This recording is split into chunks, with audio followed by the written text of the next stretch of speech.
Okay. Okay, let us. Okay. They're joining. Okay, here we go. Here we go.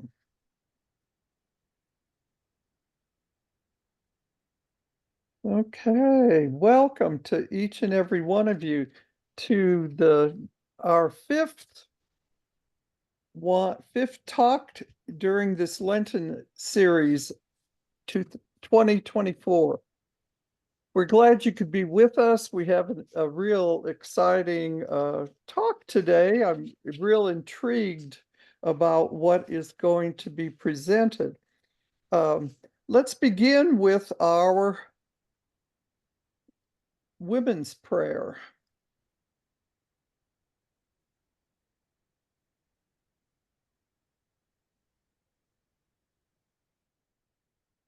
O God, creator of all life, bless the unsung lives of countless Christian women in every century who were your hands and feet, who kept alive your compassionate presence by feeding the hungry, nursing the sick, clothing the naked, comforting the sad, praying and petitioning, strengthening those in prison, teaching the stories, sewing and singing, weeping and rejoicing. Grant us the wisdom to discern our ministries in this day as our foremothers found theirs. Lead us in new and timeless forms of discipleship, and let us joyfully find our place in this procession of praise, offering our very gifts and voices together with them and Mary, the mother of our Savior, Jesus Christ. Amen.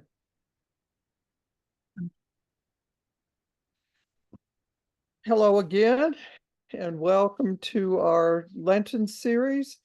This is presented by the Episcopal Women's History Project, and our goals are to be sure to tell the stories of the women in the church, be it by voice or video or written any ways we can. We're trying to preserve women's history. And on this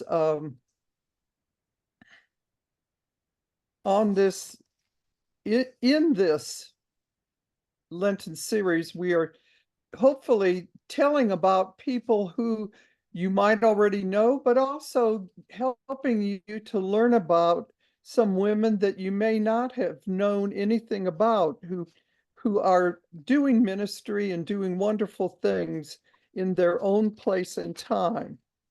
Today, we're going to hear from Christina Brennan-Lee, who has been a graduate and mentor in the EFN program. She was a trainer. She's got an MA in religious studies with an emphasis on spiritual theology. She's going to present to us today a story about a woman named Mary Ringwald and what she says, unsuspecting mystic. So if that doesn't tantalize you, I don't know what will. Christina, please fill in the blanks. Thank you. Good afternoon. I am thrilled with this opportunity. And Pan, if you would do slide 1 as I begin. As a well-known story opens, in the beginning, in and around 1976, a program of Bible study, theological reflection, group dynamics, church history, and more, known as Theological Education by Extension, TEE, developed by the Reverend Dr. Charles Winters, was born and raised at the School of Theology at the University of the South in downtown Sewanee, Tennessee. That's good for the slide. Thank you, Pan. Seminarians were the pilot guinea pigs for this seminar setting, facilitated, not taught, by faculty as mentors guiding the process. It moved on to seminary spouses and residents of the community of Sewanee with Flower Ross training mentors and developing techniques of theological reflection, which was always meant to be the heart of this program and process. Dr. Winter's plan was that this 4-year program could move out of the seminary to provide accredited theological education for those aspiring to holy orders in a variety of local and non-seminary locations. At the time, the regularity of those seeking ordination as a second career was increasing at a significant rate, and seminary enrollment, at least at Sewanee, was declining. Fewer were coming directly to seminary after college. And so it did move out into the world at large. To those who wanted a seminary-like education, even without any intention of moving toward ordination. The program's name was later changed to Education for Ministry, EFM, in order to intentionally develop interest and study to attract people to the understanding of and participation in lay ministry. At some point, a fair amount of people interested in ordination found that their dioceses began to encourage participation in EFM as part of their process, and later some even required it for the permanent diaconate. And more than a few who were at first interested in developing their permanent lay ministry potential on or during or after EFM discovered a new call and have gone on to ordain ministry. It certainly inspired me to seek more knowledge and led me to courses of study for my master's, and which I somehow started while in my 3rd year of EFM and still working full-time. Enter Mary Ringwald. Slide 2, Pan. Somewhere in about 1978,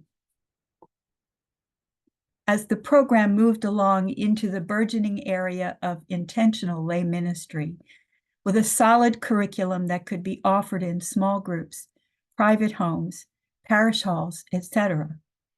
For those who were part of the growing utilization of lay people in Eucharistic, liturgical, and pastoral ministries, EFM provided biblical and theological understanding, as well as a setting for learning how to participate well in small groups, such as church committees, for only one example. You can end that slide. Thank you, Pam. In a specific and guided process of sharing one's life story as a spiritual autobiography in each program year, bringing us each closer to understanding one another and learning the finer points of dialogue versus debate, discussion of reading and their effects became a center point of the group's work. By experience in how to disagree with care and without red-faced demands about who is right and who is wrong, Mary's guiding presence shone. Here was a very real presence of lay minister Mary, whom I have designated as an unsuspecting mystic. So just a moment to remind some of us, as I needed a reminder, a quick definition of mystic. The Encyclopedia Britannica says that a mystic is a person who tries to gain religious and spiritual knowledge through prayer and deep thought. Other sources cite visions or magical powers, and one other source says, a mystic is someone who believes in the existence of realities beyond human comprehension. To put the best two examples together, Mary was definitely someone who continually strove to gain spiritual knowledge through prayer and deep thought, as do all of us who have faith in God, Jesus, and the Holy Spirit. Mary firmly believed in the existence of realities beyond human comprehension. To her very core, she was a down-to-earth woman who loved her husband, her children, her grandchildren, all the rest of us, and God all at once. Mary and her twin brother, Milton Crosswhite, were born 105 years ago this month. She fell in love with Owen Ringwald in high school when she was 13, and there was never anyone else for her. In 1946, after college, she and Owen married. Mary was 22. She and Owen had 4 children, 3 boys, Art, John, and Alan, and 1 daughter, Elaine. I have lost track of the number of grandchildren and great-grandchildren that she and Owen adored and doted on. Mary had an innate sense of how to be with and work with people of all temperaments and personalities without any guile or force of will. She did, however, have a patient, consistent, firm, and yet equally unobtrusive persistence in all that she undertook, and with all those she lovingly and unhurriedly sought to recruit for her various activities. I don't know how many may have resisted her, but I'm certain it was a low number.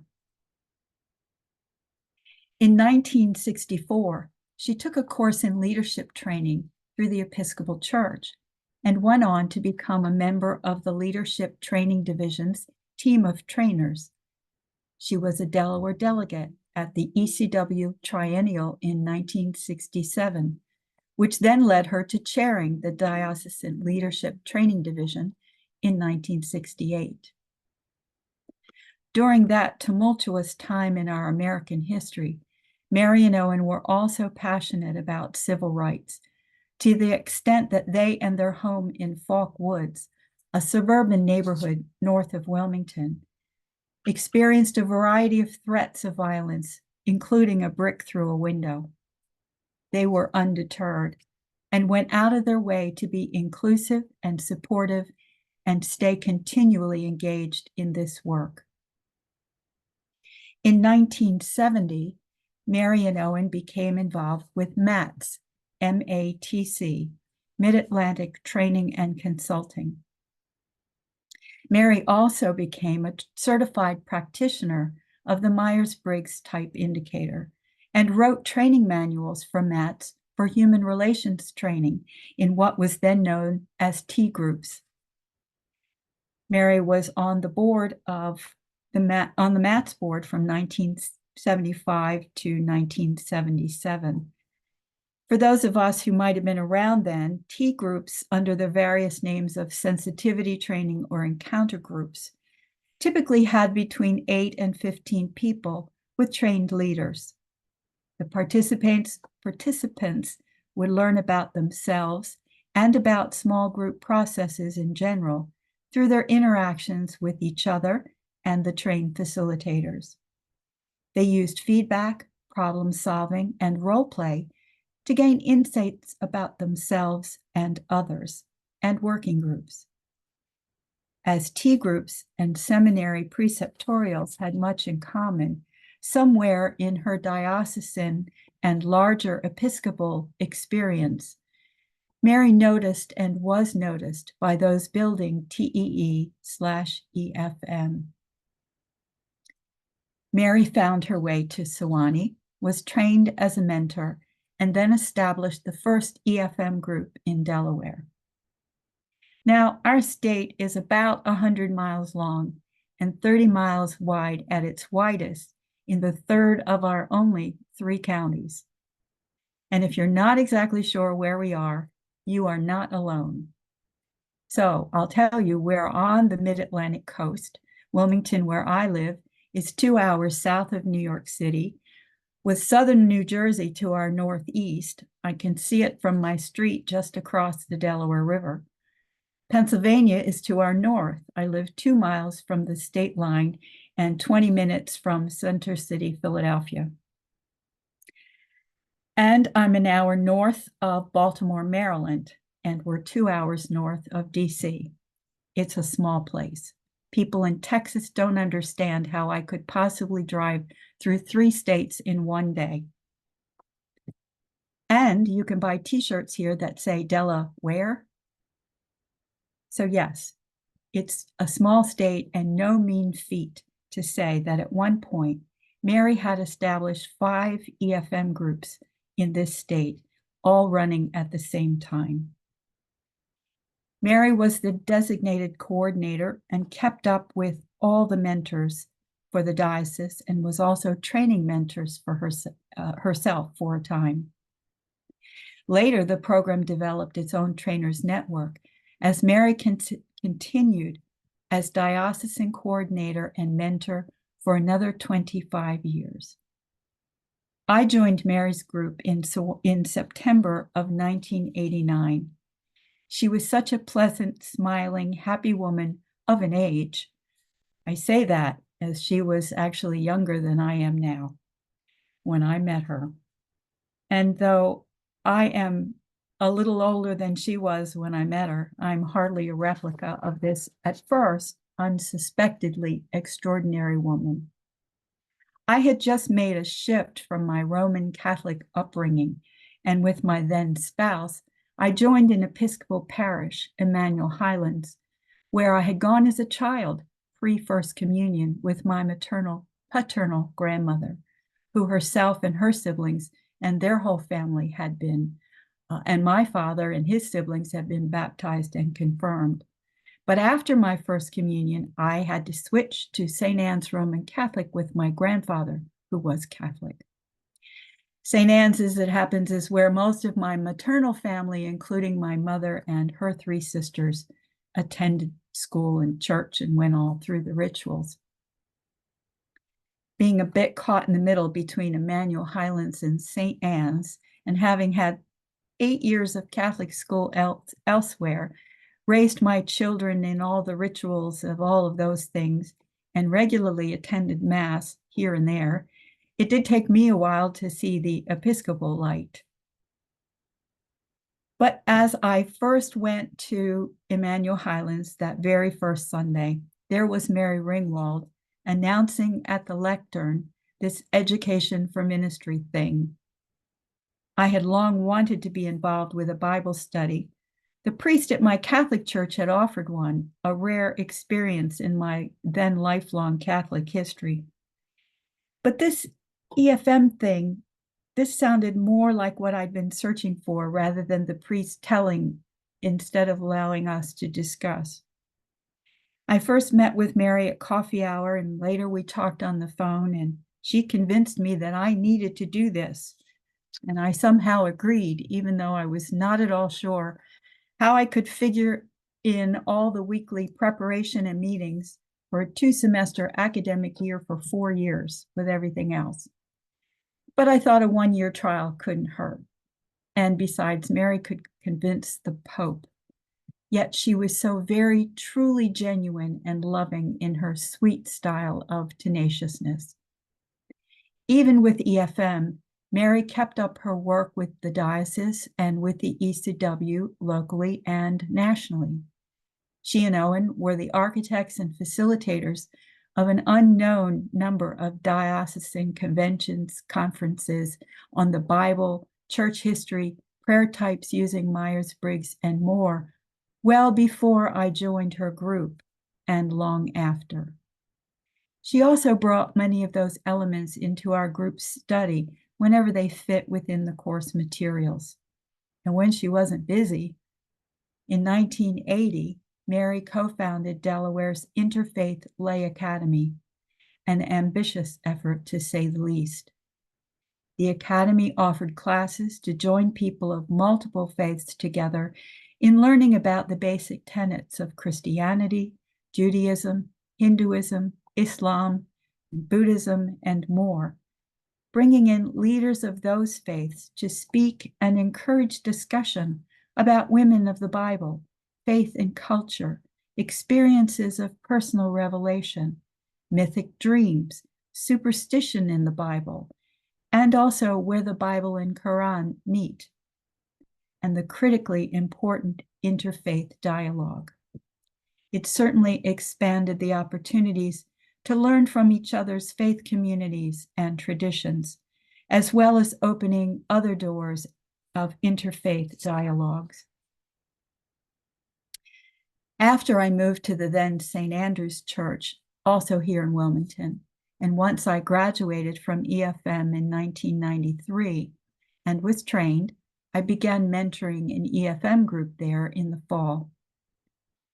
In July of 1994, however, I took a position as a program director at the formerly called School of Theology Program Center in Sewanee, which then housed EFM, DOC, the Disciples of Christ in Community, and a program called Practically Christian. About 40% of my job involved working with EFM and coordinators across the country. During her tenure as EFM mentor and diocesan coordinator, Mary was often invited to Sewanee as a staff member for a training team to recertify new and renewing diocesan coordinators. In 1995, it was a complete joy when Mary was invited to Sewanee.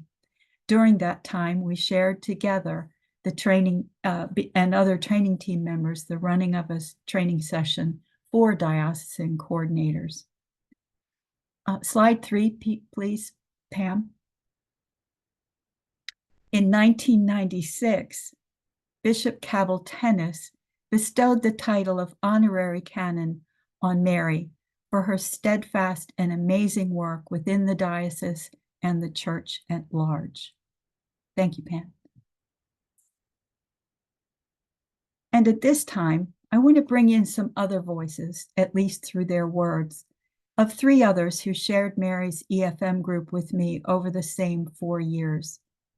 Mary typically had all 4 curriculum years of EFM in her group at once, while some members only kept members of one curriculum group for the whole 4 years. So these 3, with me and several others, joined year 1 in the fall of 1989. I emailed them as a group to tell them I was working on this project and asked for their thoughts, memories, and ideas, and most importantly, critiques and edits. Pat, the only African American in our group, was a member of St. Matthew's Episcopal Church, the historically African American parish that had actually formed in the crypt of St. Andrew's, the usual all-white parish, in the mid-19th century, although people of color, many formerly enslaved, weren't permitted upstairs.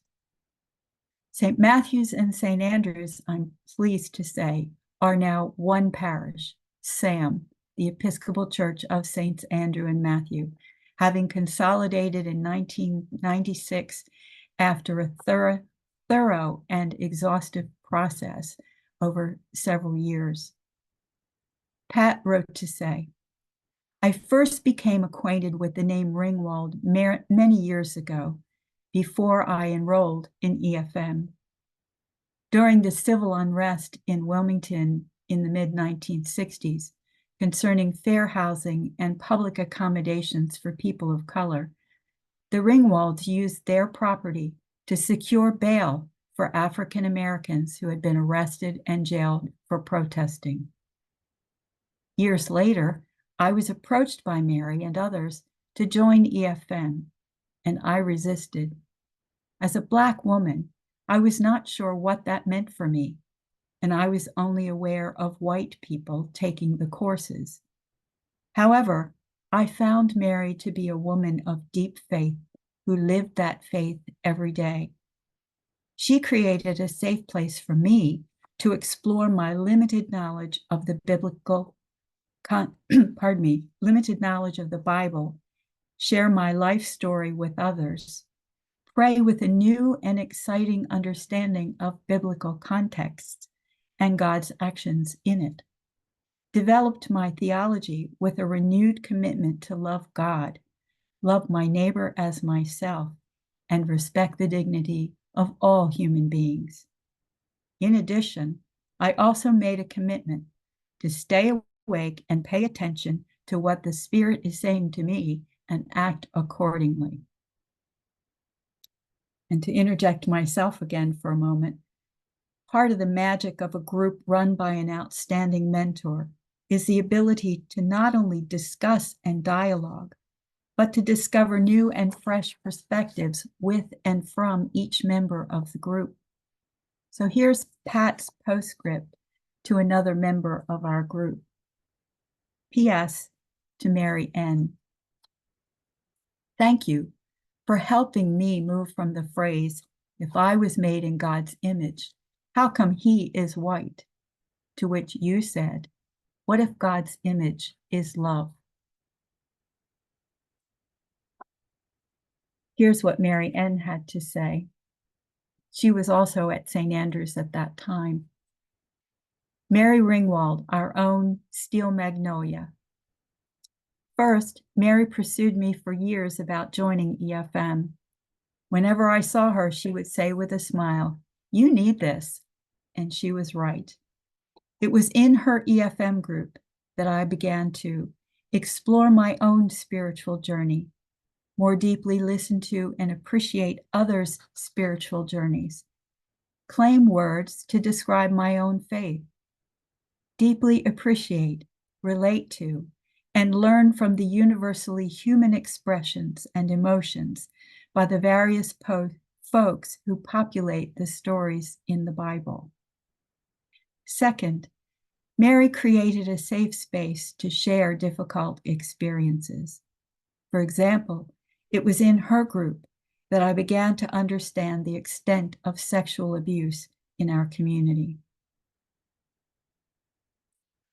And another group member, Joe, also at St. Andrews at that time, wrote to say, I think that all you have written is a wonderful celebration of Mary and her many gifts. Mary was interested in spiritual formation and growth of those who were in her EFM groups. She created a safe and accepting space for all. EFM was a pivotal period for me because it provided a theological construct to replace the more literalist approach that I had acquired during my college years. That approach had been fading over time, and the information provided by EFM helped to fill the growing void. It was during this time that I came out as a gay man.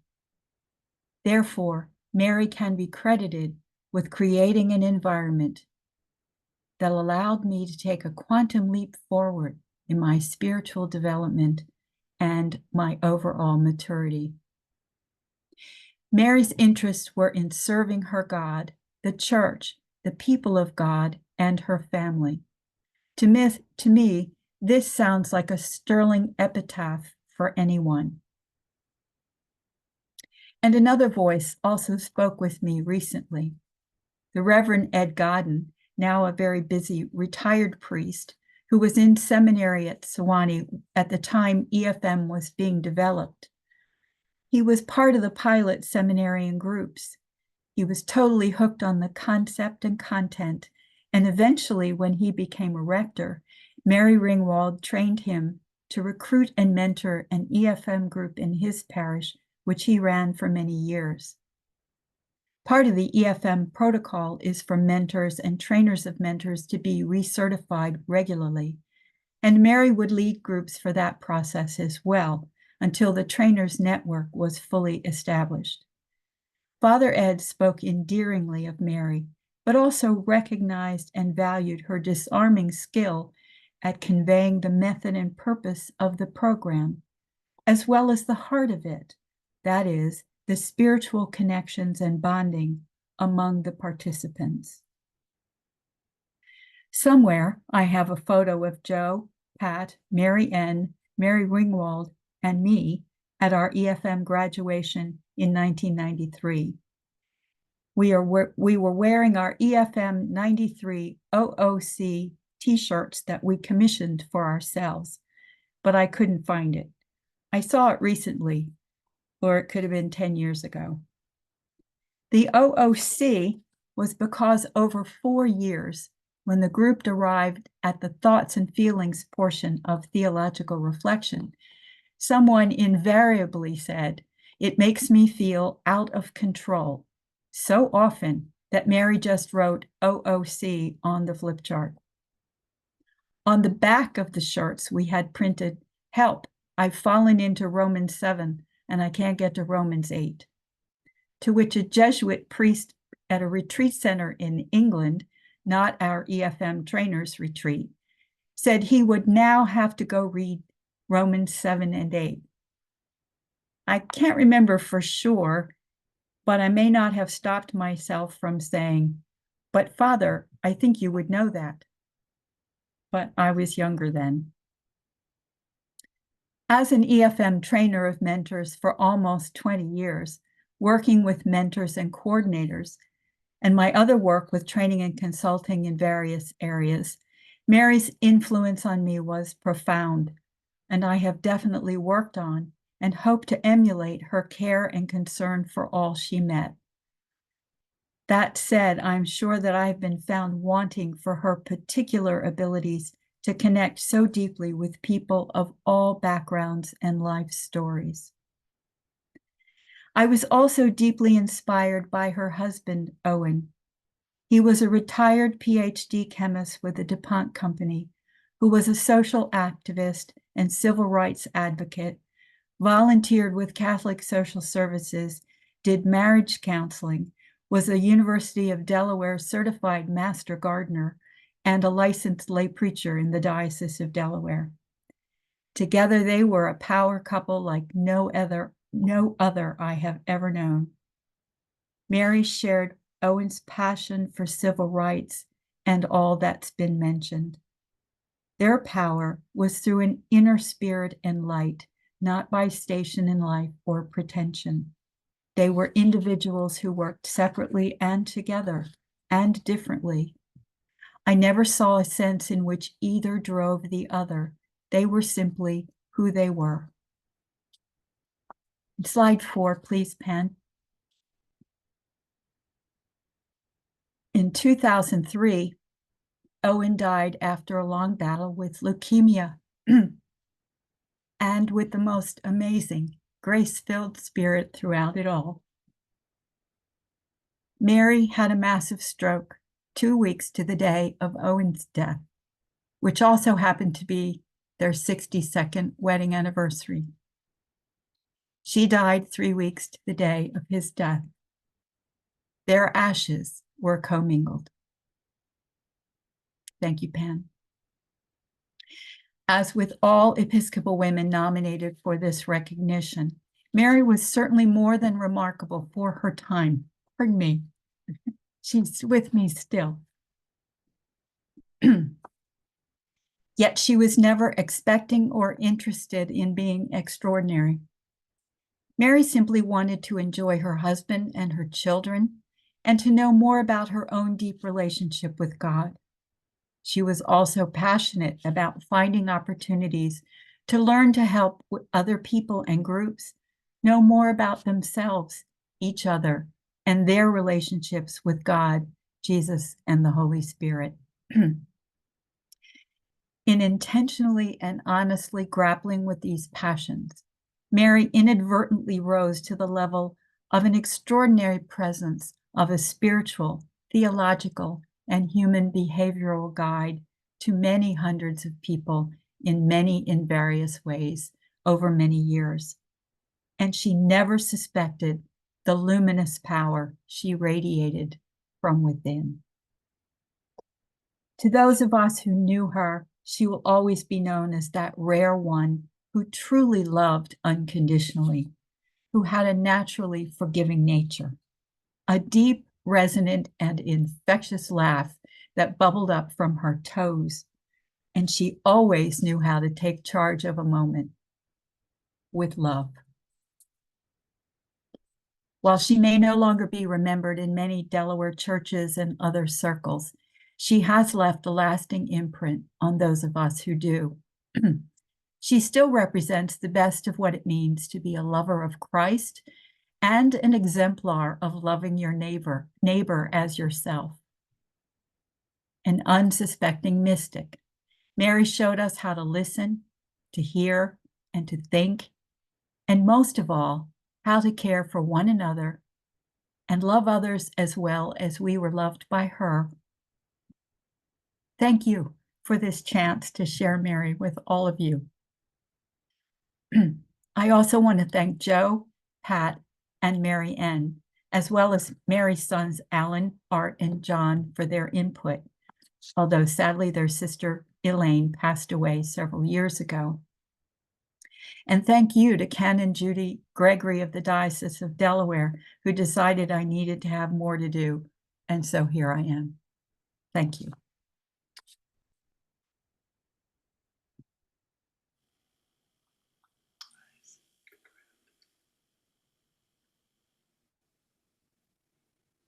Okay, Christina, have you looked in the chat? Does anyone have any other questions or comments to put in the chat? Oh, I see Judy. Did Mary have any resistance in the church because she was a lay woman? Well, thankfully, our bishop at that time was very open to having women be very active in the church and encouraged it. But even if he hadn't, Mary had a way with getting around anybody that might have provided some resistance to her. It's hard to imagine and describe. I certainly do not have what she had in that way. I still try to debate. Yes, Mary was the only lay canon, I think, at that time, at least through Bishop Tennis. And Sandra Squires, oh, great. Thank you for your comment about being a coordinator yourself for EFM. And you call her a mystic. Tell us more about that. She had a down-to-earth and yet ethereal quality to her. It's hard to describe. She was so connected with you from the first moment you said hello or spoke to strangers. I've seen her just open people up who had been closed to other people.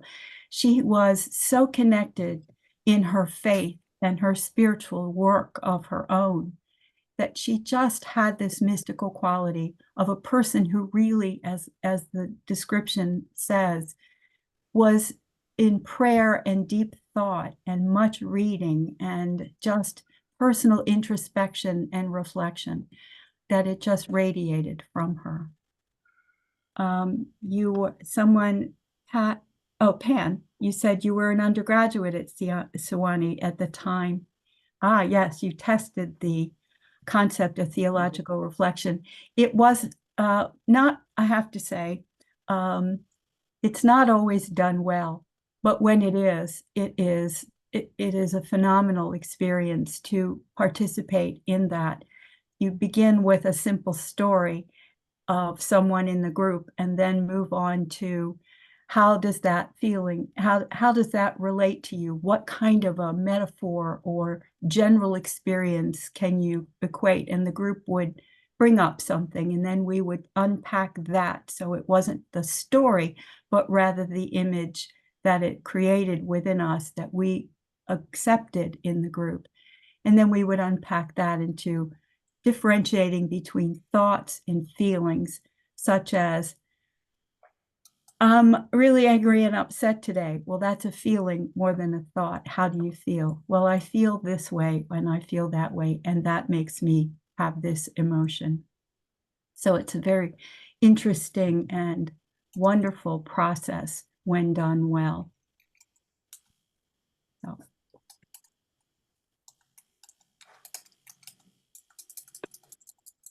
Anybody else? Anything else? Well, I want to tell you, as an EFM mentor for almost 40 years and a trainer for about 15, I totally resonate with everything you're talking about. And I want to let people know that EFM is alive and well. If there is any of you who might be thinking about it or intrigued by it, I'd love to talk to you about it. And I'm sure Christina would too. And I also would like to talk to you about the Episcopal Women's History Project. I'd love to have more of you join us and be part of this momentum to to discover women's histories and to keep them alive in the church in perpetuity. We've done very well with the males throughout the centuries, and we're trying to play catch up now. So join us, and we'd love to have you work with us. It's a wonderful group of women, mostly women, that participate. Any other questions for Christina? Okay, Heather. Can you write it in the chat, Heather?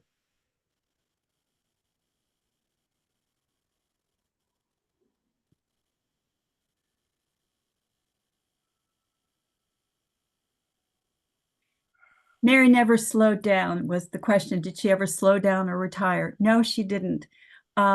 She kept mentoring the group until she finished a year out, until Owen began to have more problems with his leukemia. And then she retired from the group. And yes, definitely, I'll get to that in a moment, Heather. She stopped with the group and paid attention to him. He lived with it for quite a few years, having regular transfusions. And then at one point, it was getting to go from quarterly to monthly. And then they wanted him to have them weekly. And he said, "That's it, I'm done." And so he stopped taking the transfusions in November, I believe, just after Thanksgiving. And during Thanksgiving, all of their family and children and grandchildren came in from across the country to visit with them. And he died in January, and she died 3 weeks later.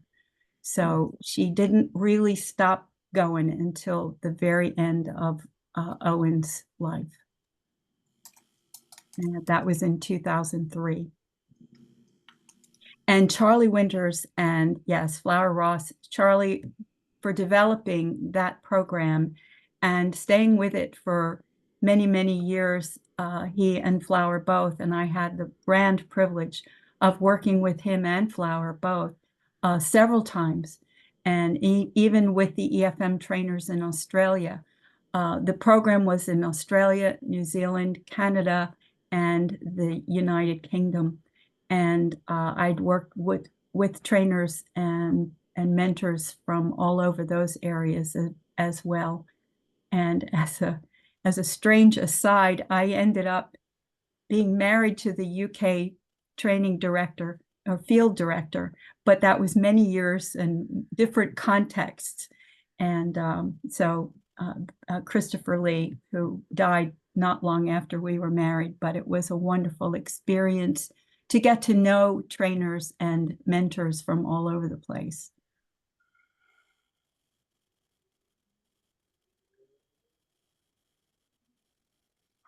Heather, you may be talking about Charlie Sumner's.